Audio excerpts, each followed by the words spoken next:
आज हम BA fourth semester history की यूनिट 7 पढ़ने जा रहे हैं।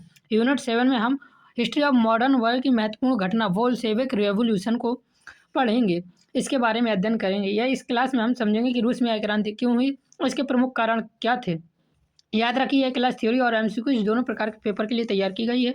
चाहे आपका पेपर थ्योरी का हो या MCQ का, यह क्लास दोनों की तैयारी में आपकी पूरी मदद करेगा। अगर आप इस यूनिट को हमारी क्लास से करते हैं तो आप 100% स्कोर पेपर में कर पाएंगे। तो मैंने ये कोशिश की आपका एक भी प्रश्न इस टॉपिक से बाहर ना आए। सबसे महत्वपूर्ण बात यह है कि यह सिलेबस लगभग सभी यूनिवर्सिटीज़ के लिए है। चलिए बिना देरी के आज की इस यूनिट को शुरू करते हैं। सबसे पहले इसकी प्रस्तावना इंट्रोडक्शन देखेंगे। बोल्शेविक क्रांति 1917 में रूस में हुई एक महत्वपूर्ण राजनीतिक क्रांति थी। तो बोल्शेविक क्रांति कब हुई थी? तो 1917 में हुई थी। कहाँ हुई थी? तो रूस में हुई थी। इसकी बात मैंने वर्ल्ड वॉर फर्स्ट पर भी की थी, थ्योरी जो हमारी यूनिट 6 पर।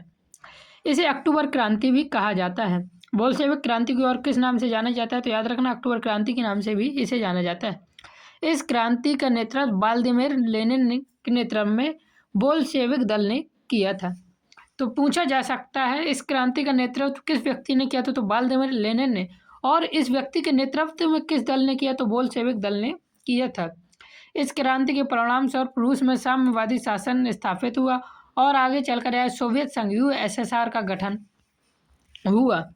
तो यहाँ से याद रखना 3-4 इंपॉर्टेंट क्वेश्चन। बोल्शेविक क्रांति 1917 में रूस में हुई थी।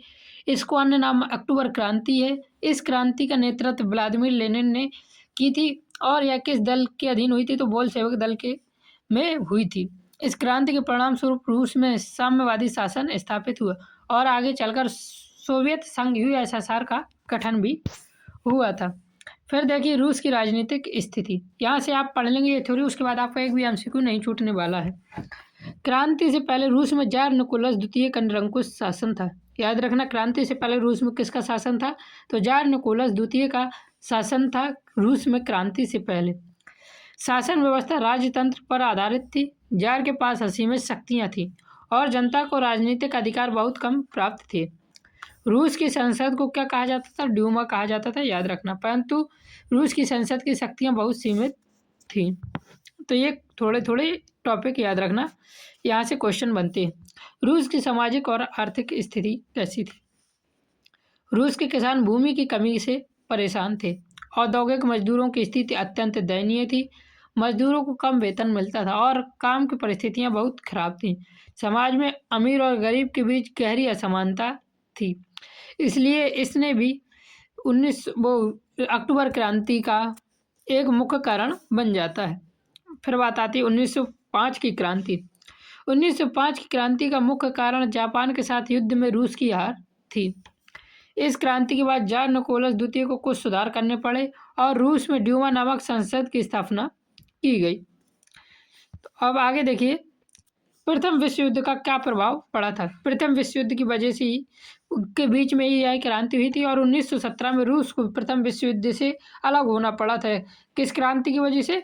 तो अक्टूबर क्रांति की वजह से, जैसे हम बोल्शेविक रेवोल्यूशन बोलते हैं, इसकी वजह से प्रथम विश्व युद्ध से अलग होना पड़ा था।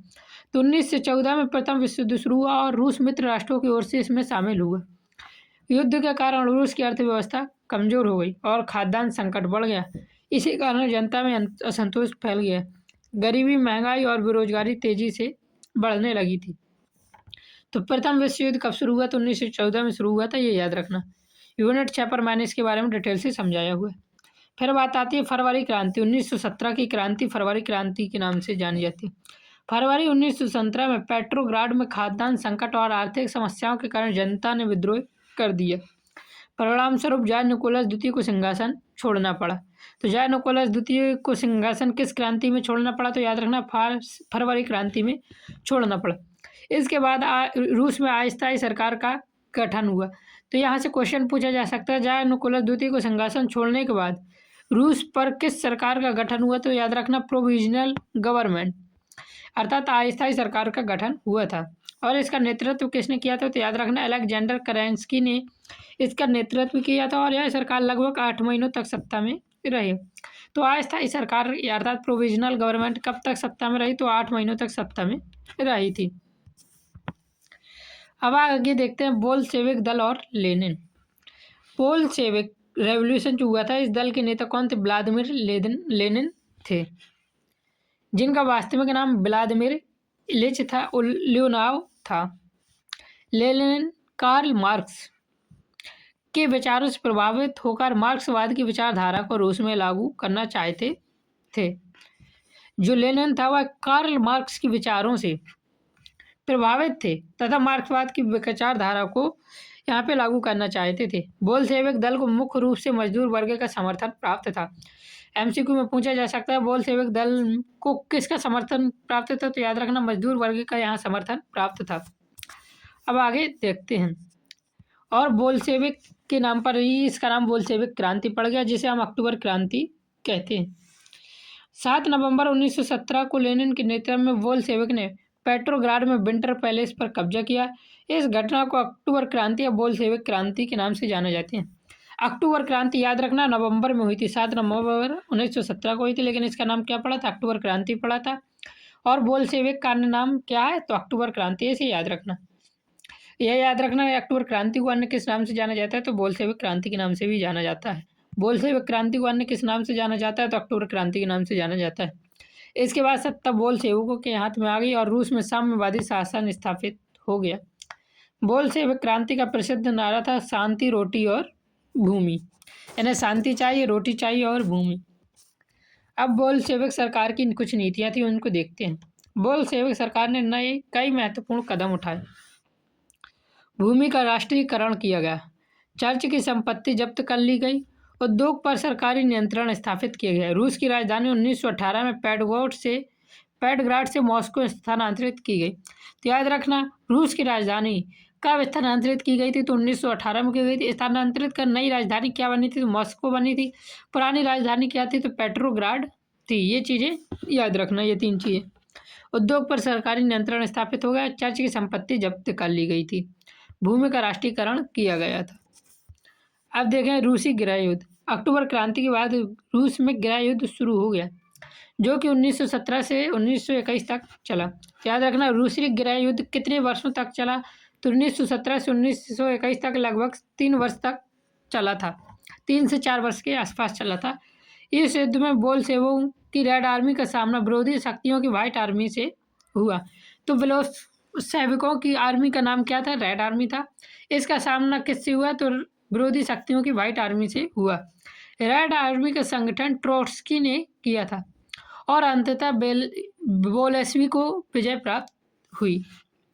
तो रेड आर्मी के संगठन किसने किया था? ट्रोट्स्की ने किया था। रेड आर्मी किसकी आर्मी थी? तो बोल्शेविकों की आर्मी थी। ये क्वेश्चन आ सकते हैं आपके एमसीक्यूज में। फिर आती है सोवियत संघ की स्थापना 1922 में, अर्थात जब उनका गृह युद्ध खत्म हो जाता है तब 1922 में रूस और अन्य गणराज्यों को मिलाकर सोवियत संघ यूएसएसआर की स्थापना की गई। यूएसएसआर का फुल फॉर्म देख लीजिए, है union of Soviet socialist republics था।